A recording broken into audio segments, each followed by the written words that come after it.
Hello everyone, कैसे आप लोग? आई होप कि बढ़िया होंगे। तो चलिए इस वीडियो पे करते हैं हम लोग द लिविंग वर्ड के प्रीवियस ईयर्स क्वेश्चन। पिछली वीडियो में हमने किया था बायोलॉजिकल क्लासिफिकेशन के प्रीवियस ईयर्स क्वेश्चन। तो आप लोग वीडियो को पूरी देखिएगा, क्योंकि कई बार ऐसा होता है कि आपसे पुराने क्वेश्चन ही उठा करके पूछ लिए जाते हैं। तो चलिए हम पहला क्वेश्चन करते हैं। Nomenclature is governed by certain universal rules. कह रहे नॉमनक्लेचर करने के लिए कुछ रूल बनाए गए हैं। Which one of the following is contrary to the rules of nomenclature.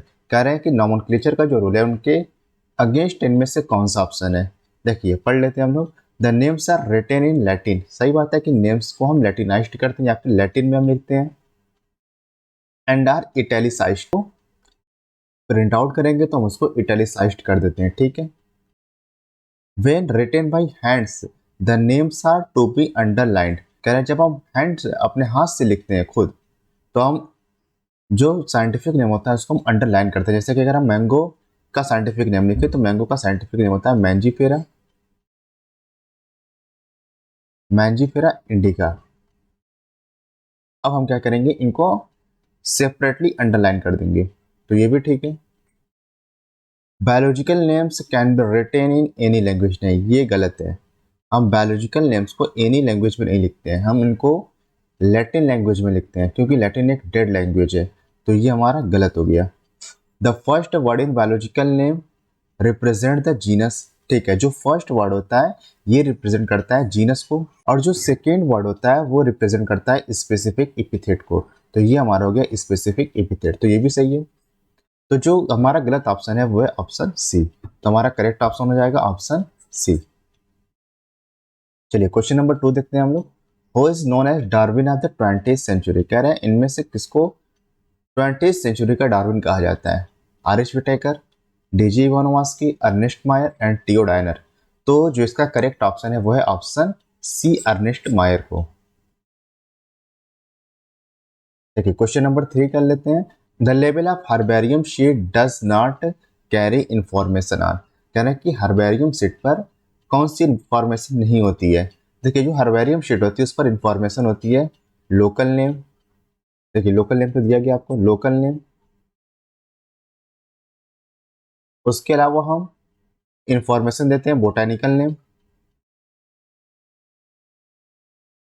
Botanical name. उसके अलावा हम इंफॉर्मेशन देते हैं collector's name, date of collection, place of collection. तो बी वाला हो जाएगा हाइट ऑफ प्लांट्स। देखिए छोड़िए इसको भी। डेट ऑफ कलेक्शन ये भी हम मेंशन करते हैं, नेम ऑफ कलेक्टर ये भी हम मेंशन करते हैं, लेकिन हम जो हार्बेरियम शीट होती है उस पर हम हाइट ऑफ प्लांट्स को मेंशन नहीं करते हैं। तो हमारा करेक्ट ऑप्शन हो जाएगा ऑप्शन बी। चलिए क्वेश्चन नंबर 4 देखते हैं। Study the 4 statements A to D given below and select the 2 correct ones out of them. कह रहे इनमें से हमें 2 करेक्ट स्टेटमेंट चूज करने हैं। चलिए पढ़ते हैं। Definition of biological species was given by Ernst Mayr. जो करेक्टली एक्सेप्टेड डिफिनेशन दी गई है बायोलॉजिकल स्पीसीज की वो दी गई है अर्नेस्ट मायर के द्वारा। तो ये हमारा करेक्ट हो जाएगा। Photo period does not affect reproduction in plant. देखिए ये गलत है। फोटो पीरियड जो लाइट का ड्यूरेशन होता है ये प्लांट्स और एनिमल्स में दोनों में रिप्रोडक्शन को ये अफेक्ट करता है, तो ये गलत हो गया। Binomial nomenclature system was given by R H Whittaker. ये भी गलत है। जो बायनोमियल नोमेनक्लेचर दिया गया था ये दिया गया था कैरोलस लीनियस के द्वारा। कैरोलस लीनियस के द्वारा दिया गया था, ये भी गलत हो गया। इन unicellular organism reproduction is synonymous with growth. कह रहे यूनिसेलुलर ऑर्गेनिज्म में जो रिप्रोडक्शन होता है वो ग्रोथ के सिनोनिमस होता है। तो ये बिल्कुल सही है कि अगर यूनिसेलुलर ऑर्गेनिज्म की बात कर लें तो इनका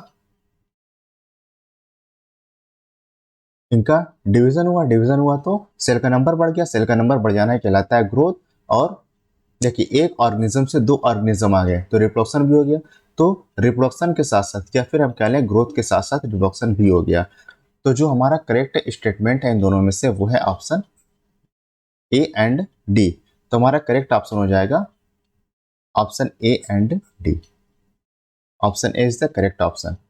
चलिए हम क्वेश्चन नंबर 5 करते हैं। क्वेश्चन नंबर 5 पे हमारा match the items given in column A and those within column B, column second, and select the correct option given below.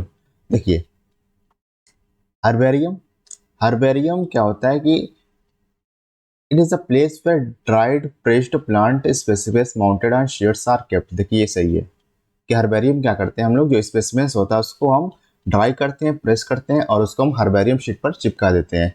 तो हमारा ए का थर्ड वाला हो जाएगा। तो इनमें से हम देख लेते हैं, ए का थर्ड यहाँ पे है और यहाँ पे, तो हमारा ऑप्शन नंबर ए गया। ऑप्शन नंबर सी ये भी गया। देखिए अगला कर लेते हैं हम लोग, जो कैटलॉग। देखिए की होता है, अभी छोड़िए इसको, म्यूजियम भी छोड़ दीजिए। कैटलॉग, कैटलॉग क्या होता है कि एक बुक होती है। तो a booklet containing a list of characters and their alternates which are helpful in identification of variate text. तो कैटलॉग के लिए ये स्टेटमेंट सही है। तो डी का हो जाएगा 4।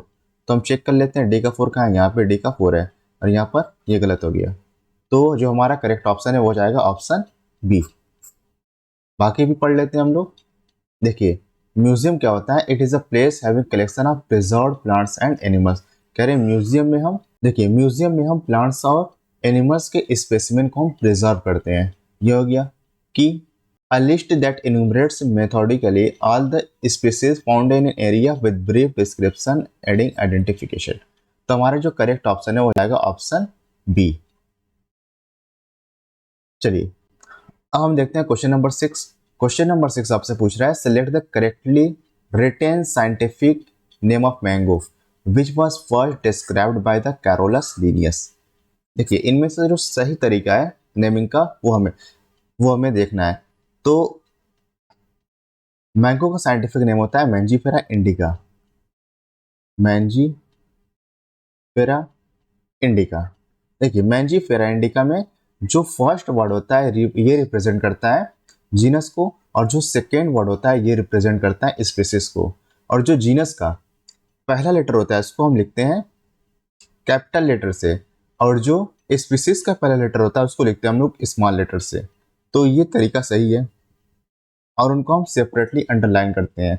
अगर कोई स्पीसीज किसी साइंटिस्ट के द्वारा पहली बार डिस्क्राइब की जाएगी तो हम एब्रेविएटेड फॉर्म में साइंटिस्ट का नाम भी लिखते हैं। तो एब्रेविएटेड फॉर्म में लिखेंगे उसको हम कैरोलस लिनियस की जगह लिखेंगे हम सिर्फ लिन। तो मैंजीफेरा इंडिका लिन, और कभी भी हम इसको अंडरलाइन नहीं करेंगे। तो हम इनमें देख लेते हैं कौन सा करेक्ट है, मैंजीफेरा इंडिका। देखिए नाम तो सही है लेकिन यहाँ पर साइंटिस्ट का नाम भी दिया गया है कि इसको सबसे पहले डिस्क्राइब किया गया था कैरोलस लिनियस के द्वारा, तो उनको भी हमें मेंशन करना है। तो ये गलत हो गया। देखिए कैरोलस लिनियस तो हम पूरा नहीं लिखते हैं, उसके अलावा इसमें ये गलती है कि इसको जो स्पीसीज का कैपिटल, जो स्पीसीज का फर्स्ट लेटर है इसको हम कैपिटल लेटर से लिख रहे हैं, तो ये भी गलत हो गया। मैंजीफेरा इंडिका कैरोलस लिनियस ये भी गलत है, हमको लिखना है सिर्फ लिन, तो ये भी गलत हो गया। ऑप्शन सी देख लेते हैं, मैंजीफेरा इंडिका लिन। देखिए ये करेक्ट ऑप्शन है, तो जो हमारा करेक्ट आंसर हो जाएगा वो हो जाएगा option C is the correct option. चलिए हम क्वेश्चन नंबर 7 देख लेते हैं। Which of the following is against the rules of ICBN. देखिए आईसीबीएन के रूल के अगेंस्ट इनमें से कौन सा है। Hand written scientific name should be underline, सही है कि जब हम अपने हाथ से कोई भी साइंटिफिक नेम लिखेंगे हम उसको अंडरलाइन कर देंगे, सही है। Every species should have a generic and a specific epithet, कह रहे हैं हर स्पीसीज में, मतलब जो नाम लिखते हैं उसमें हम एक जेनेरिक नेम देते हैं और दूसरा स्पेसिफिक इपिथेट, तो ये भी सही हो गया। Scientific names are in Latin and should be italicised, ये भी सही है। Generic and specific names should be written starting with the small letter, देखिए ये गलत है।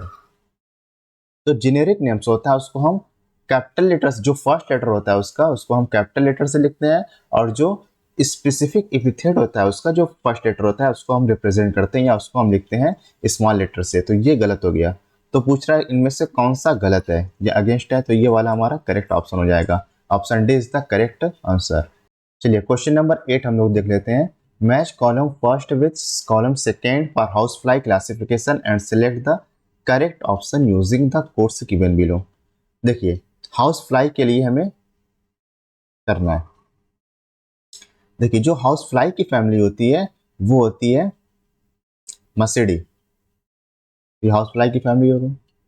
जो हाउस फ्लाई का ऑर्डर होता है ये होता है डिप्टेरा, एनसीईआरटी में आपको टेबल दिया गया है वहां से आप जाके देखिएगा। जो हाउस फ्लाई का ऑर्डर होता है ये है डिप्टेरा। जो हाउस फ्लाई की क्लास है ये है इंसेक्टा, और जो फाइलम होता है वो है फाइलम आर्थ्रोपोडा। तो हम चेक कर लेते हैं डी का सेकेंड, देखिए डी का सेकेंड, ए का थर्ड, बी में फर्स्ट, सी में फोर। तो हमारा जो करेक्ट ऑप्शन है हो जाएगा option A is the correct option. चलिए क्वेश्चन नंबर 9 देखते हैं हम लोग। Which one of the following is not a correct statement, कह रहे हैं इनमें से कौन सा सही नहीं है, मतलब हमको इनमें चाटना है गलत कौन सा है। A museum has collection of photographs of plants, नहीं फोटोग्राफ्स थोड़ी होते हैं, फोटोग्राफ्स नहीं होते हैं, स्पेसिमेन होते हैं। उसमें नॉन लिविंग या डेड स्पेसिमेंस होते हैं प्लांट्स और एनिमल के म्यूजियम में। और म्यूजियम तो ये गलत हो गया। तो हमारा जो करेक्ट ऑप्शन है हो जाएगा ऑप्शन ए, लेकिन हमको चारों ऑप्शन जरूर पढ़ना है। Key is a taxonomic aid for identification of specimen, सही है। हर्बेरियम हाउस से dried pressed and preserve plant specimen, कह रहे हर्बेरियम में जो स्पेसिमेन होता है वो ड्राइड होता है, प्रेस्ड होता है, प्रिजर्व होता है, हम उसको शीट पर चिपका देते हैं। तो ये भी हमारा सही है। Botanical gardens have collection of living plants for reference, सही है। जो बोटेनिकल गार्डन्स में प्लांट होते हैं वो लिविंग प्लांट होते हैं, ये भी सही हो गया। लेकिन जो म्यूजियम में प्लांट्स या एनिमल्स होते हैं वो डेड होते हैं। तो हमारा जो करेक्ट ऑप्शन हो जाएगा ऑप्शन ए। चलिए क्वेश्चन नंबर 10 देखते हैं हम लोग। Which of the following statements about taxonomical aids is are true, कर इनमें से कौन सा सही है। Keys are used to identify plants and animals based on similarities and dissimilarities, कह रहे कीज को हम यूज करते हैं प्लांट्स और एनिमल्स के आइडेंटिफिकेशन के लिए जो कि बेस्ड होती है सिमिलरिटीज एंड डिसिमिलरिटी की बेसिस। ठीक है, ये सही है। Flora contains the account of habit and distribution of plants in a given area, ठीक है। फ्लोरा हमें किसी भी प्लांट की स्पेसिस की एक पर्टिकुलर एरिया में उनकी हैबिट और डिस्ट्रीब्यूशन के बारे में जानकारी देता है। ठीक। Flora contains an index to the plant species found in a particular area, ये भी सही है। देखिए monographs provide information for identification of species found in in an area. देखिए ये गलत है, ये जो स्टेटमेंट लिखा गया है ये लिखा गया मैनुअल्स के लिए, ये स्टेटमेंट दिया गया मैनुअल्स के लिए, तो ये हमारा गलत हो जाएगा, ये गलत हो गया। तो देख लीजिए कौन कौन सा सही है। फर्स्ट सेकंड एंड थर्ड सही है हमारा, तो option B first second and third only, तो यही हमारा करेक्ट ऑप्शन हो जाएगा, option B is the correct option. चलिए क्वेश्चन नंबर 11 देख लेते हैं हम लोग। क्वेश्चन नंबर 11 आपसे कह रहा है कंसीडर द फॉलोइंग स्टेटमेंट्स, देखिए पढ़ते हैं। Genus comprises a group of related species, ठीक है। कि देखिए पहले हम लिख लेते हैं यहाँ पे टैक्सोनॉमिक हायरार्की लिख लेते हैं। सबसे पहले आएगा किंगडम, फिर आता है फाइलम और डिवीजन, फाइलम और डिवीजन, फिर आता है क्लास, फिर आता है ऑर्डर, फिर आता है फैमिली, फिर लिखेंगे हम जीनस, फिर आता है स्पीसीज। चलिए genus comprises a group of related species, ठीक है। जीनस में जो स्पीसीज रिलेटेड स्पीसीज के ग्रुप्स को ही हम बोलते हैं जीनस, तो ये हमारा ठीक सही हो गया। ठीक। Taxon represents a taxonomic group of any ranking, ठीक है। किसी भी रैंकिंग को देखिए, क्लास एक टैक्सॉन है, ऑर्डर एक टैक्सॉन है, फैमिली एक टैक्सॉन है, फाइलम एक टैक्सॉन है, तो ये ठीक हो गया, ये भी सही है। देखिए थर्ड वाला पढ़िए, family comprises a group of related genera, तो फैमिली में आते हैं रिलेटेड जेनेरा के ग्रुप, तो ये भी सही हो गया आपका। Taxonomic category class includes related phyla, नहीं ये तो गलत हो गया, ये तो उल्टा लिख रहा है ना कि टैक्सोनॉमिक कैटेगरी क्लास के अंदर आते हैं रिलेटेड फाइला, नहीं क्लास के अंदर आते हैं रिलेटेड ऑर्डर, तो ये गलत हो गया। तो जो हमारा करेक्ट ऑप्शन हो जाएगा वो जाएगा फर्स्ट सेकेंड थर्ड, सही है। तो ये हो जाएगा option D is the correct, first second and third are correct, तो option D is the correct option. चलिए क्वेश्चन नंबर 12 देखते हैं हम लोग। Which one of the following aspect is an exclusive characteristic of living things, कर इनमें से कौन सा सिर्फ लिविंग थिंग्स की खासियत है। Isolated metabolic reactions occurs in vitro, ये नहीं होगा।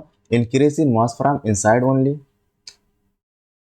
Perception of events happening in the environment and there memory, देखिए ये इनमें से इन चारों में से सबसे ज्यादा करेक्ट ऑप्शन है वो है ये, और इसी को बोलते हैं हम लोग कॉन्शियसनेस। कॉन्शियसनेस। कह रहे हैं कि जितने भी लिविंग ऑर्गेनिज्म होते हैं इनके पास ये खासियत होती है कि ये अपने सराउंडिंग को महसूस कर सकते हैं, इनके आसपास क्या हो रहा है इनको जानकारी होती है, और ये स्टिमुलाई को रेस्पॉन्ड भी कर सकते हैं। तो इसी को बोलते हैं हम लोग कॉन्शियसनेस। तो हमारा करेक्ट ऑप्शन हो जाएगा option C is the most correct answer. बहुत अच्छा क्वेश्चन आपसे पूछा गया था ये। Taxonomic hierarchy refers to. देखिए टैक्सोनॉमिक हायरार्की अभी मैंने आपको बताया था, टैक्सोनॉमिक हायरार्की यही है। फिर दोबारा मैं लिख दे रहा हूं, ये हो जाएगा किंगडम, फाइलम,